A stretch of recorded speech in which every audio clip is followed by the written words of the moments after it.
নমস্কাৰ। আজি ক'ৰ পৰা আৰম্ভ কৰোঁ মই আচলতে বুজি পোৱা নাই, কিন্তু তথাপিতো যিখিনি কথা মনলৈ আহিছে ভাবোঁ যে মই আপোনালোকৰ লগত শ্বেয়াৰ কৰোঁ অলপমান। আমাৰ সকলোৰে মৰমৰ জুবিন দা আমাৰ মাজৰ পৰা নাইকিয়া হোৱা আজি প্ৰায় এমাহ পাৰ হৈ গ'ল, এমাহৰ ওপৰত হৈ গ'ল। কিন্তু তেখেতে আমাক যিমানখিনি শিকাই থৈ গ'ল, যিমানখিনি দি থৈ গ'ল, সেইটো চিৰযুগমীয়া, সেইটো কেতিয়াও পাহৰিব নোৱাৰোঁ আমি। তেখেতে আমাক শিকাই থৈ গ'ল যে মানুহৰ বাবে মানৱ দৰদী হ'ব লাগে। কিন্তু ইয়াৰ আগলৈকে জুবিন দা আমাৰ মাজৰ পৰা নাইকিয়া হোৱাৰ আগলৈকে এনেকুৱা লাগিছিল যেন সকলো মানুহ মাৰা কাটা নিজৰ স্বাৰ্থ লোভ মোহত অন্ধ হৈ আছিল।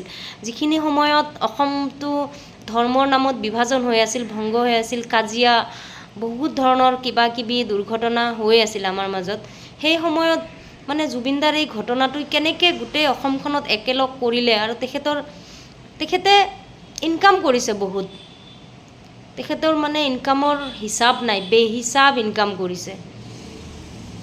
এতিয়া মই যদি ক'ব যাওঁ, ছুপাৰষ্টাৰ শ্বাহৰুখ খানেও ইনকাম কৰিছে। তেখেত হেনো মানে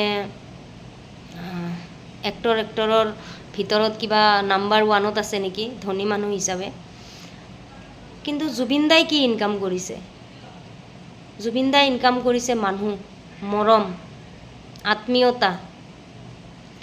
এইখিনি হ'ল জুবিন দাৰ ইনকাম। মানে তেওঁৰ ইনকামটো আমি ভাবাই নাছিলোঁ যে তেওঁ ইমান কৰিব পাৰে।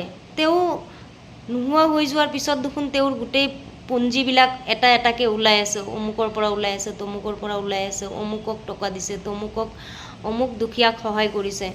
মানে এইবিলাক হ'ল তেওঁৰ পুঞ্জী, গোটেই জীৱনৰ পুঞ্জী, তেওঁ যিখিনি কৰি থৈ গৈছে। আৰু তেওঁৰ বিশ্বাস আছিল, সকলোৰে নিজৰ নিজৰ কৰ্মত এটা বিশ্বাস থাকে। তেওঁ যে যিখিনি পইচা আৰ্জিছে বা যিখিনি পইচা তেওঁ ইনকাম কৰিছে, সেইখিনিৰ ওপৰত তেওঁ বিশ্বাস কৰা নাছিল। তেওঁ মানুহৰ ওপৰত বিশ্বাস কৰিছিল যে মই ইমানখিনি কৰিছোঁ ভিতৰে আৰু মই ইমানখিনি পাম। আৰু তাৰ কাৰণে যেনেকৈ আমি কোনোবা কিবা এটা দান দিলে হয়তো গাই ফুৰোঁ, অমুকক দিলোঁ, তমুকক দিলোঁ, অমুকক এইটো সহায় কৰিছোঁ, তেওঁ কেতিয়াও নিজে এইটো কোৱা নাছিলে।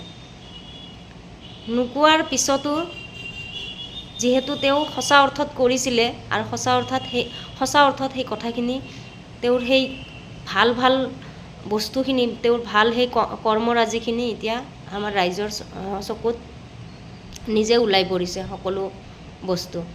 তো মই এইটো ক'ব খোজোঁ যে যিহেতু জুবিন দাই আমাক একেলগ কৰিলে, গোটেই অসমখনক একেলগ কৰিছে, যিটো বৰ্তমান গোটেই অসমৰ পৰিস্থিতি, যিটো অসমত যি ভয়ানক পৰিস্থিতি এটা চলি আছিল, সেই গোটেই পৰিস্থিতিটো নাইকিয়া কৰি জুবিন দাই আমাক মৰম স্নেহৰে ভালপোৱাৰ মাজেৰে আমাক সকলোকে একগোট কৰি মৰমৰ ভাষাৰে জীয়াই থাকিবলৈ শিকাই থৈ গ'ল।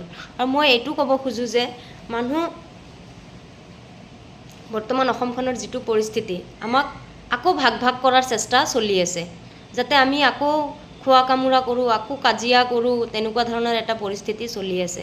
মই এইটো ক'ব খোজোঁ যে আমাক নালাগে কাৰো শাসন, আমাক নালাগে কোনো ৰজা, আমি কোনো ৰজাৰ তলতীয়া নহয়। আমি নিজে নিজৰখিনিতো চলামেই, লগতে আমাৰ ওচৰ পাজৰৰ যিখিনি আছে আমি সেইখিনিও চাম। আমি সকলোৱে যদি এজনে এজনৰ হাত ধৰি চলোঁ, হয়তো তেতিয়াহ'লে আমি সকলো কথাখিনি বুজি পাম, আৰু আমাক চলাবলৈ তেতিয়া দ্বিতীয়জন মানুহ আৰু প্ৰয়োজন নহয়। ধন্যবাদ।